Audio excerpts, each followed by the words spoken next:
Let's dive right into this explainer, where we're going to examine 3 terrifyingly complex criminal investigations. And what ties these all together?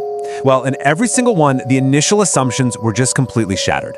Today, we're looking at cases that started off with pretty everyday occurrences, but then rapidly spiraled into some of the most bizarre, chilling narratives in true crime history. These aren't just your standard mysteries, They are absolute masterclasses in how easily reality can be manipulated and how the actual truth often hides in the places you'd least expect. Think about this quote for a second. It always starts small. A missed call, a text that doesn't sound quite right, a noise in the hallway when no one's home. I feel like this perfectly captures how reality often unravels.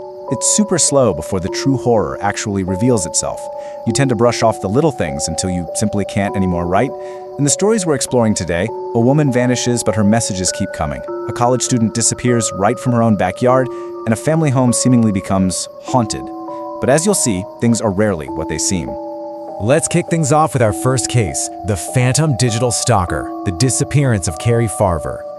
So, picture this. It's November of 2012 and a 36-year-old auto mechanic named Dave Krupa is getting back into the dating scene in Omaha, Nebraska.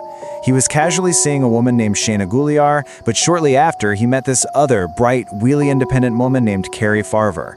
They dated super casually for just 2 weeks before Carrie completely, inexplicably vanished. And then months turned into years. Between 2013 and 2014, Carrie was basically perceived as this vengeful ghost. She supposedly tormented Dave, his ex-wife, and especially his other casual partner, Shayna. Now, Carrie's family knew she was a devoted mom and begged for help, but police initially just assumed she ran off. It literally took until the spring of 2015 for cold case detectives to finally take a fresh look at this massive digital footprint. Imagine getting a text that just says, "I hate you, you ruined my life, you're a terrible person." Dave literally thought he dodged a bullet when the seemingly unhinged Carrie sent this. He figured, okay, she's just someone who can't handle rejection. But this text, it was completely validating a false reality that kept everyone entirely in the dark.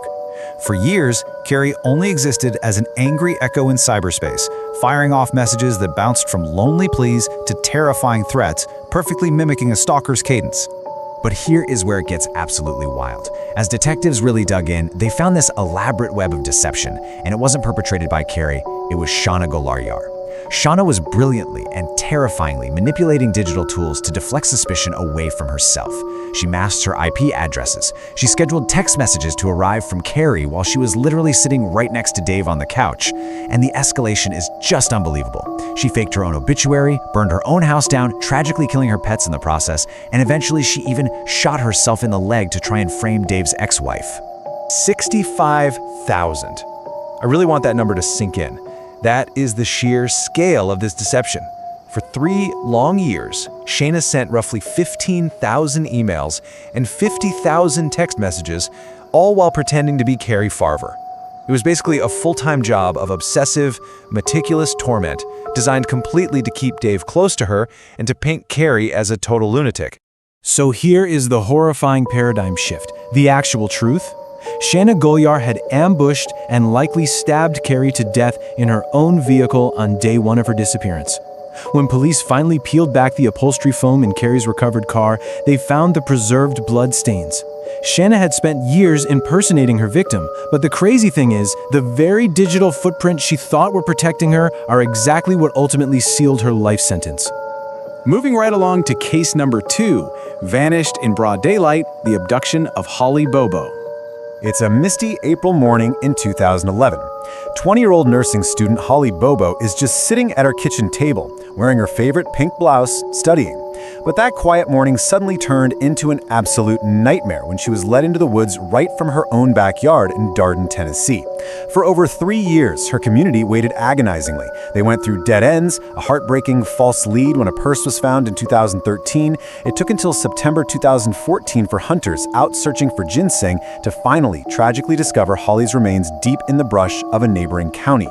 Right from the start, investigators were completely clouded by a crucial assumption. Was this a bad breakup with her boyfriend, or was it a prowling local offender? See, on the morning of the abduction, Holly's brother Clint looked out the window and saw a man in camouflage. He assumed it was Holly's boyfriend Drew.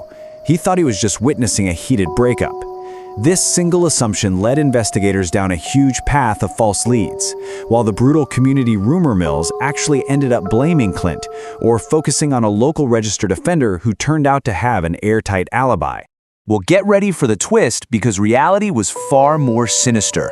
It wasn't the boyfriend. It wasn't a lone wolf.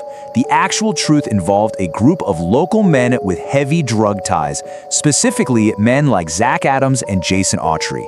And shockingly, these guys were actually reported to police as suspicious very early on in the investigation, but they were just dismissed when their initial alibis seemingly checked out. So how did the narrative finally break open? Well, it felt like dominoes. First, Zach Adams started showing incredibly nervous behavior to police, like obsessively cleaning his car out of nowhere. Then, his brother Dylan Adams confessed to some details to get a plea deal on a totally unrelated charge, and ultimately, Jason Autry provided some incredibly graphic testimony. It revealed this horrific, meth-fueled reality where Holly was kidnapped, assaulted, and tragically killed down by the Tennessee River. Thankfully, these men are now serving lengthy prison sentences. All right, that brings us to case number 3, The Stranger in the Walls, a haunting that turned deadly. You know those classic horror movie tropes? Well, what begins as a creepy paranormal phenomenon can actually mask a truly horrifying reality. For the Bowen family in Massachusetts back in 1986, it totally seemed like their house was simply haunted. Objects would just vanish, the TV would change channels all on its own, strange noises echoed at night, the dad just blamed it on his daughters having overactive imaginations. But the true terror was physical. A real, living person was hiding right there in their cramped crawl spaces, literally watching their every move. Just imagine finding a message that says, "I'm still here, come find me." This incredibly chilling note was left behind after the stalker finally revealed himself, wearing a wig and holding a hatchet, no less. The girls managed to escape, thank goodness. But when police investigated, they found those exact words written on the wall, driven straight through a family photo with a knife. It was left by a deranged teenager named Daniel LaPlante, who had been secretly living inside the walls of the Bowen house for weeks. Now here's the absolute tragedy of this case. When police finally dragged him out of the walls, he was treated merely as a bizarre juvenile delinquent, like a prankster. After his mom paid a $10,000 bail, this highly dangerous predator was set free back into the community, completely unsupervised. Setting him free was a catastrophic failure of the system that directly set the stage for an unimaginable and entirely preventable tragedy. Look at how fast this escalated. When LaPlante was bailed out in October of 1987, the failure to keep him detained led him straight to the peaceful Gustafson home just 2 months later. In December, he broke in, employing those exact same stalking tactics, but this time he escalated to unthinkable violence against a pregnant mother, Priscilla, and her 2 young children. 3. That's the number of consecutive life sentences Daniel LaPlante received for the brutal murders of Priscilla, 5-year-old William, and brave 7-year-old Abigail, who actually fought her attacker until the very end. The symbolic stacking of these 3 sentences ensures that this predator will absolutely never taste freedom again. Which brings us to our final section, tragic truths and takeaways, unpredictable plot twists. To wrap up this explainer, we really need to ground ourselves in the memory of the victims whose lives were so unjustly taken and focus on the major lessons from these complex investigations. The big picture here is that looking beneath the surface isn't just a good idea, it is absolutely essential.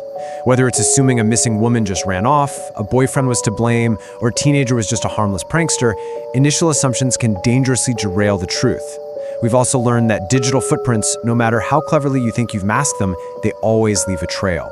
And finally, we just have to honor the unbreakable resilience of the victims' families, like Carrie's and Holly's, who fought relentlessly through the darkest times imaginable to finally uncover the truth. I'm going to leave you with this final, provocative thought to chew on. From digital phantoms to daylight abductions and literal strangers hiding in the walls, we've explored the chilling unpredictability of human nature today. So you really have to ask yourself, when the ordinary suddenly fractures and the reality you know unravels, just how well do you really know the people around you? Keep learning, keep questioning, and thank you so much for joining me for this explainer.